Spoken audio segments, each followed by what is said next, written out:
Today, I'm going to be talking to you about tailoring education with AI. So, to introduce that, I thought I'd tell you a little bit about who my learners are at the moment, because we need to think about who our learners are. So, I teach freelance, I'm a teacher and teacher trainer, and I teach all ages and all levels. So, I know there are some people here who don't teach adults. Same, I teach everybody, so young learners, teens, adults. The adults that I'm teaching at the moment, in particular, are some students at further education colleges, state school teachers, both teacher training for them and language courses.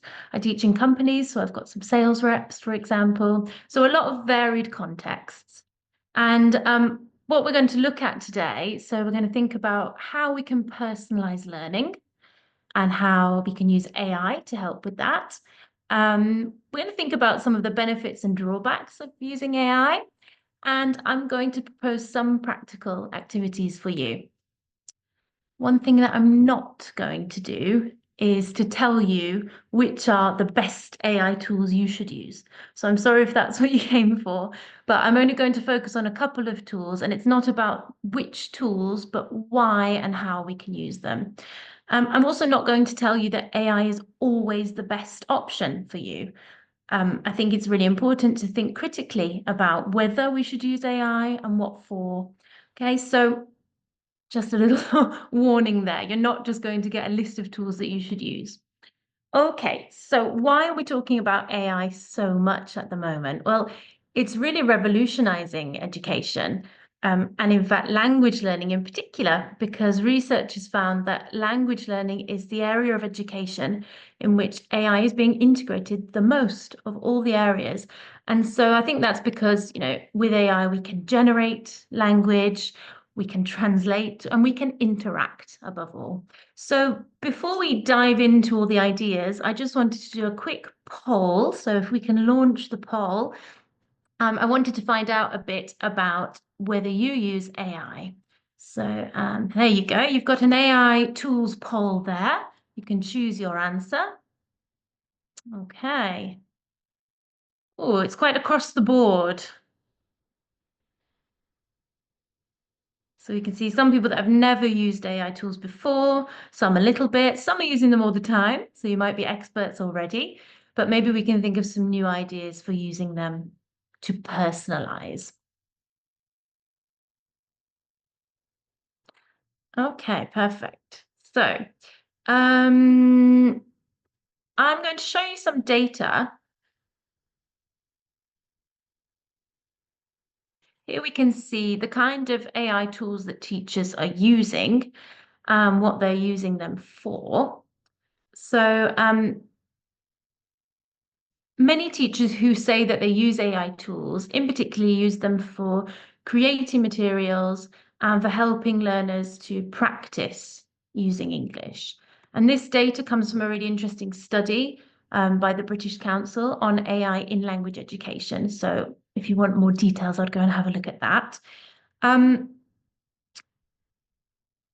we're going to think a little bit about the pros and the cons, the benefits and challenges in using AI. So the first one here I've said as a benefit, okay, efficiency or time savings. So you can generate huge amounts of text, such as a lesson plan, in just a matter of seconds. So it can really save you time. Accessibility. So if, this is a big if, and we'll talk about that on the challenges side in a moment too. If you have access to the technology and to the tools, then AI can increase accessibility to learning. So, for example, for somebody who's physically unable to attend a class, they could use AI to learn. People with learning difficulties, neurodivergences could be supported through use of AI. Thinking about tools that convert text into speech or speech into text, for example, these could benefit people who have visual impairments, who are dyslexic, for example. Autonomy. Learners can develop their independence by using tools to support their learning and not always needing a teacher to help them. But maybe we should support how they do that. Variety. So there's a huge variety of tools out there, and you can find different ones for different types of tasks. And you can also use AI tools to make something more varied. Specific instructions. One of the things I really liked when I first started using chatbots like ChatGPT was giving the tool a role and saying, you are now a teacher. What do you think about this? You've got a class of 20 students and they're working on this topic. They are this level. So it's much more specific than, searching for something on a search engine. Real-time feedback. You can get feedback on written work or on speech in a matter of seconds. So it can really cut down the time that learners need if they're working on something to make improvements. And for some people, it will be really attractive and motivating to try out new things and use new technology.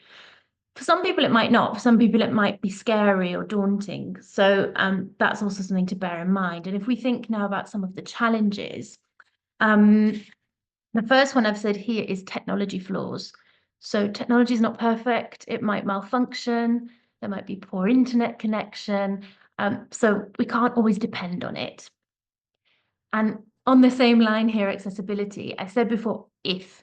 So if you have access to the tools, that means having access to devices, having internet connections, and also maybe this could be because you have to pay for some tools. So it could be a problem, a financial and economic problem for some people, and also for maybe people who don't feel confident using technology, who are not skilled in that area. The next one, lack of human connection. Okay, so as humans, we desire connection with others. It's something we crave. And language itself is all about communication. So there are fears that if we are all learning with AI, we might become more separated, more insular. Limited capability. Sometimes AI gets it wrong. It might give you false information. It might give you incorrect answers. These are called hallucinations. Okay, personal data. You might be worried about what's happening with your data if you need to sign up for a tool to create an account, for example. Where is your data being stored? Is it being used for anything? So that's, a legitimate fear. Bias.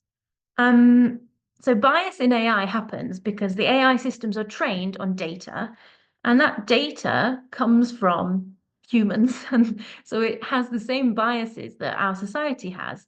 So the AI tools are perpetuating those biases, and that's something we need to be really aware of. Cheating, plagiarism. Some people are very worried that students are going to use AI to cheat, and that, using an AI produced text is a form of plagiarism that might go undetected, some people believe. There are AI detector tools that you can use, and they're quite good. And also there's a study that showed, it's a study from Stanford University, and it shows that actually the number of people cheating when they had access to AI tools didn't change compared to before. So it might be a case that if you are going to cheat, you will find a way, whether that's with AI or not. I think the most important thing to consider there is not, whether people might cheat or not, but what tasks are we giving people so that they don't want to cheat and maybe they can't? And can we use the AI in an active way to help with learning rather than as a shortcut to a final result? And the last one I've added here, a lot of people are worried that AI is going to replace teachers. But thinking about some of these things we've said before, teachers are the ones who have the capability, who have the human connection, who don't require all that personal data to be stored. And I would say that, as you can see in this quote here, the aim would be that AI doesn't replace the teacher, but replaces some of the tasks that take the teacher away from what's most important, which is our learners.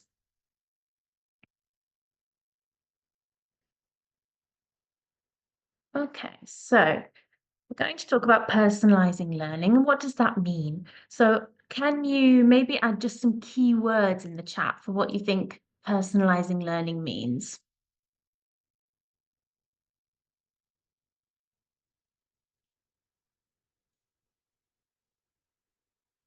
Relatable content, adapt according to different needs, culture, okay. Individual learners, tailored, own pace. Great, exactly. So some of the words that I thought about, I think that personalizing learning means that we can customize learning. We can make tasks or lessons that are tailored or bespoke. It means that learning can be flexible. There's an element of choice. It's suited to the various individuals, and it helps to promote their learner autonomy. At the same time, it should be inclusive because every different person's needs should be catered for, so it should be accessible. And so that might require differentiation of different kinds of tasks. So in order to do that, we're going to think about our learners' strengths, their skills, what they're interested in, what they need, and what pace they can go at. In some ways that learning is personalized. One way is by identifying and tracking our learners' skills, their strengths, their needs, the progress that they're making, and the goals they want to achieve, and creating learner profiles. We can also create customized, individualized learning paths for every learner. Flexible learning environments, you might be familiar with this. In lots of schools, we see there are, particularly for children, kind of areas of the classroom or areas of the school where children can do different activities based on what they feel like doing, what they want to do. So can we create that kind of idea of a flexible learning environment for adults too, where they have choice? It could be, a physical environment, but also in a digital environment. How can we make that flexibility possible? And the last one that I've added here is competency-based progression. So this means that learners are moving at a pace that is suited to them. Their progress is monitored and they go as they can by their ability. All right, so in order to personalize learning, we need to know and think about who our learners are. Okay? You need to think about how you can find out what are their individual needs, how do they prefer to learn, what do they like, what do they dislike, what are they good at, and what specific support do they need. And finding this out means getting to know them. So that is that human connection. Okay. And it takes a bit of time to get to know your learners. So one of the things that I like to do is a first session of a needs analysis where I try to find out what they want, who they are, and all the above. That might start in the form of a questionnaire, but I think it's really important to note that you don't want to pigeonhole people into kind of categories or types. So it's not sort of, if you answered always A, you are this type of learner. It's more about getting into what they really want, what they want to learn, what they like doing, how they like learning it in lots of different ways. So beyond that kind of questionnaire, I would also have lots of discussion activities, maybe getting them to try out some tasks and experiment with doing things in different ways. So, why is AI helpful for personalization? AI can be a great support for personalization because it can be adaptive. It can interact with us, the teacher, and it can interact with the learners. And so it can change what it's giving you, depending on what you ask for. So I'm going to talk about these 6 areas which in which AI tools could support personalizing learning and tailoring learning. I would say that most of these can overlap with each other, but just to organize them into a bit of a list, we're going to go over these 6 things. Okay. So the first one, personalized input and explanations. Here I was thinking about how we can use AI to support that first stage where we're maybe presenting some new information or a new concept. So I asked ChatGPT to give me some suggestions. I said, I want to teach this particular grammar point. Tell me lots of different ways that could be used to present it. And this was what I got. You can see there that we've got various different approaches. And some of them might help us to sort of think outside the box and do something in a different way. Like I said before, you don't really want to pigeonhole people. So the theories around sort of learning styles, being a visual learner, a kinesthetic learner, an auditory learner. These are somewhat refuted nowadays. Um, I don't think we should rely on the idea that somebody always learns in a particular way. But, having something explained to you in multiple ways or in just that one way that makes sense in your mind that day can really help it click into place. So, this would be a jumping off point in this case for a teacher to start thinking about how to connect with different people. Then I thought a bit about how student might take advantage of that too. So, once I've explained that grammar point, for example, presented it, maybe a student's feeling a little bit confused, isn't quite sure, they could have a chat with ChatGPT too, or any other chatbot tool, and describe who they are, how do they like learning, what are they interested in, and the tool will use those things to make it make more sense to them. So then it's really specific to that person. This is just the beginning of that kind of conversation, and it could go on and on infinitely because the more the student, the learner asks questions, the more kinds of responses it's going to get. All right. The next one was adaptive practice activities. So there are lots and lots of platforms that adapt the content or the level of tasks to the learner's progress. You're probably familiar with things like Duolingo and Babbel. Lots of language learners use these, and they have a lot of advantages. They can be accessible, convenient, affordable, engaging, and fun. And so, in those kinds of platforms, the learning's tailored in that it's competency based. So, if you're doing well and moving quickly, you'll get more and more challenge. If you're struggling a little bit, you'll get more support. What isn't maybe so tailored is the content in terms of relevance. So, I'll tell you a little story. My mum and dad, I live in Italy, and my mum and dad are trying to learn Italian for when they come and visit me and so on. And they use Duolingo. And the main phrase that my dad has remembered, I know there are some Italians here, I saw in the chat, so you'll understand. The main phrase that my dad has remembered is gli uomini scrivono nello zucchero, which means the men write or are writing in the sugar. It doesn't mean anything.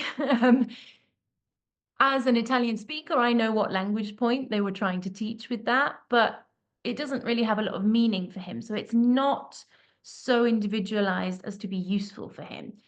He has remembered it because it was so funny, but and I could see some laughing emojis going by. Um, but as a teacher, to recommend that kind of platform, I would say, okay, yes, you could use it, but be aware that it's not necessarily going to be in line with exactly what you need. And that brings me on to tell you a little bit about a new coming soon course from Macmillan, which I've been lucky enough to have a little look at. And this is called Pivot English, and it uses AI. It has, I'll show you here, it has these kind of three key elements. The guided learning is a bit more like a more familiar classic course book style that we're used to. But then the independent learning is the part where learners will use adaptive tasks to practice and get really personalized support. So all the learners will be doing different things depending on what kind of progress they're making. They can do speaking activities, listening, reading, writing, grammar, vocabulary, all kinds of activities. And if they're struggling, they'll get more and more support with that. You can get hints and things. If they're doing well, they'll be given extra challenges so they can extend their learning, get more practice, and go beyond. So I think that's a really good way of allowing that independence and really tailored, personalized support, but keeping it relevant to what's going on in the course.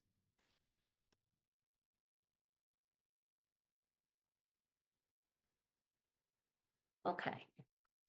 The next one is personalized feedback. So I mentioned earlier that with AI, you can get immediate feedback on something that you produce, whether that's speech or text. Some of the ways that you might want to use that in practice, rather than just somebody simply writing a text and then correcting it. something I did was have them write their text in class. So this is something I did with my B2 learners recently. They were working on narrative tenses. They wrote a story in the class time. Then I gave them this prompt, but they could also work on designing their own prompts. I gave them this prompt and I asked them to go away and have a conversation with ChatGPT and get feedback. So um, it was really interesting, and they all sent me a copy of the conversation that they'd had with ChatGPT, and every single one was completely different. Not only because their stories and their corrections were different, but also because of the way they then interacted. So they started asking questions and saying, well, why do you say that? I don't really understand. Can you explain it again? And so on. And it meant that um, all the learners had a completely different experience from the same starting point, and they all said that they really, really enjoyed it and benefited from it. Another AI tool that you can use for writing feedback is Grammarly, which I'm sure you've heard of. This one gives you more kind of um, numerical feedback, which some people might really benefit from. This is just a small part of the feedback that you would get here. This was interesting for the kind of person who likes getting a score. So they got a score, and they can try and increase their score. I think in general, using something like this can help people, particularly if they're writing, I don't know, they're preparing for an exam perhaps. And so they need to make sure that their writing is on track. I've done it where I had a very mixed level class and they were all preparing for the same exam. So it could be, a multi-level exam like IELTS or an adaptive test like LinguaSkill. And so I had all of them working on laptops and getting feedback, and I'm wandering around and chatting to them about it and seeing how it's going. At the end, the most important part was them then comparing with each other and having a bit of a discussion, which helped them to reflect on how it had gone. You can also get feedback for speaking. Something I would say here is that a lot of the speaking apps are paid, or at least ask you to create an account. There's one called Gliglish, which is quite good just for having a back and forth chat and interaction, but it's maybe not so good for feedback in my experience of using it so far. This one instead is Small Talk to Me, is actually very, very detailed feedback that you get. So it's not just small talk. This, we can see a 4-minute recording here. So the learner had some questions and responded for about 4 minutes. And the interesting thing was that the first thing they got was a level, and it was very accurate because that learner has a certified level and the app came up with the same result. And then they got really detailed positive feedback and also action points, areas to work on.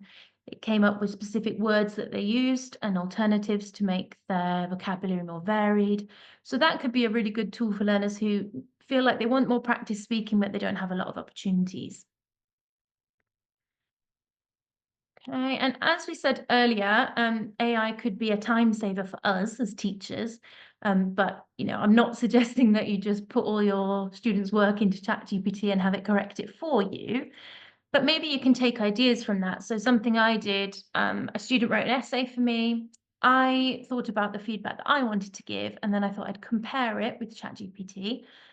And it was really interesting because the AI did something that I hadn't particularly thought of doing, which was picked out, I think it was 5 key sentences that it felt should be improved, gave the suggested improvement, and gave these explanations as to why.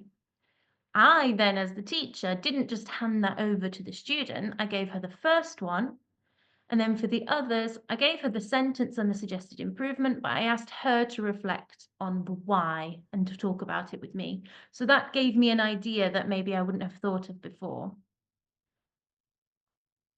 Okay. Next one, varied learning materials. Okay, so there are loads and loads of AI tools out there. You can use them to create materials. If you do a Google search, AI for lesson materials, so much will come up, it's overwhelming. I've named just a couple here, and I'm going to show you an activity that I created with Mizu. So Mizu is a chatbot builder. So a chatbot is just a tool that's talking back and forth with you, but this one is specifically designed for education and you make your own, okay? And to make my own chatbot with this, it took about 3-4 minutes, I think.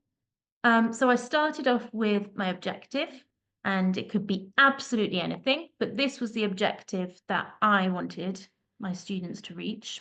Okay, so I wanted them to be able to deduce the meaning of unfamiliar vocabulary words through text. Okay, put that in, and then what you get on the next screen is something like this. Okay, so the AI then creates instructions for the bot, which you can edit, you can regenerate them, you can select the level, you can change the title, you can add a picture, all kinds of things that you want to do. You then get some time to preview it and to practice together. So here we can see the first task, and I could reply in that message box and join in and try out the activity like a student. If you're not happy with how it's working, you can go and change things. But if you are, you click publish. Okay. So when you've clicked publish, you then have an activity that you can launch, and you can share it with your learners through a link or a QR code. And they would start to interact with your bot, and it would look something like this. Okay. Now they can read the text that we see there, or they can also click play and listen to it. They can type their answers, or they can voice record, and they can keep going and going until you end the task. Okay? And when different learners are participating in this activity, they will be being given different questions. So they're not all competing against each other and trying to be the fastest one. They are working on the objective. And if they're struggling with it, they'll get more support. If they're doing really well, they might get more challenging tasks. They can get a grade. Okay. So the task can grade them for it, and they can also give their own feedback and make their own self-valuations. And you can make all kinds of activities with this. When you put in your objective, it suggests a couple of different options: quizzes, role plays, gap fills, assessments, all kinds of things. Okay. The last couple of ways that we might use AI: self-regulation and reflective learning. So students could use AI alongside having it for learning content, but actually to take more responsibility for their learning, develop those metacognitive skills to help them become more autonomous learners. For example, they might use habit trackers and organizers. And one way that I think is really helpful to personalize their learning and their progress is with reflection. So learners are able to self-monitor, to understand better their own needs and preferences and areas that they want to improve on, which is also beneficial for us teachers to get more insight into what we should be doing. So I've always tried to include reflective moments in my lessons in person or online. But I know that for some learners, it puts them on the spot a little bit, and maybe they need time to process what's happened. So a reflective journal can be a really good way of thinking about what you've learned and how that's going. But it's a bit one-sided if you're just writing a diary. So what about doing a reflective journal with ChatGPT or another chatbot? That way, it'll be really personalized because you'll be getting responses from the tool, and you'll be getting questions to respond to. It's something that they can save and keep coming back to as well. Okay, last one. Got a couple of minutes left. The flipped classroom. So the flipped classroom, I think you're going to talk about it a bit more in the next talk, but it basically is when the content delivery is shifted to before the class. And then in class time, learners are interacting and practicing and using the language more. So AI could be really useful for this in all the ways that we've already talked about, because learners could have different ways of getting lesson input, practicing with different adaptive platforms or activities, and pacing themselves because they're using the tools as much as they want to. And if it's adaptive, it's giving them the support that they need. So this could be a really great way of using AI in different ways before class. So it's not cheating, okay, before class, and then coming into class and sharing what you've learned and practicing it together. All right, so to finish up, just some final considerations. So, on the whole, I would say that AI can be really great for saving us time, for allowing us to do lots of different things and making learning more personal, but it's not better than a human. And so, it's going to be best if it's combined with the kind of creativity and empathy that a teacher can bring. And we need to make sure that we're not talking about individuals, so separate, but individualized, so suited to an individual. Um, is technology always the best option? Sometimes it's not. Sometimes we learn better from paper than screens. Sometimes, if there is a really low tech or zero tech way of reaching the same outcome, that might be the best way to go. I personally think one of the reasons we should embrace technology is because it's all around us all the time and it's not going anywhere. And so bringing it into our classrooms and our learning environments means that it's not something too scary and it's something that we don't feel we get left behind with. But if you're going to do that, you need to really evaluate what tools you're going to use and why, and make sure you consider things like how accessible they are. Are they safe? Is there a cost involved? Can everybody use them? Just to point back to this, learning styles. Don't think of personalization as putting somebody in the category of visual learner, but as about really getting to know that learner and letting them learn in the way that's best for them and with the things that they like. Okay. The last one, we definitely don't have time to talk about this today because it's a huge topic, but we don't want to be too overly reliant on these tools because of all the negative points that we mentioned before. How can we avoid cheating? And I think the main way to do this is to really encourage critical thinking around AI from our learners. Okay, that's it. Here are the references that I'll leave on the screen now while we maybe take some questions. Thank you very much for listening.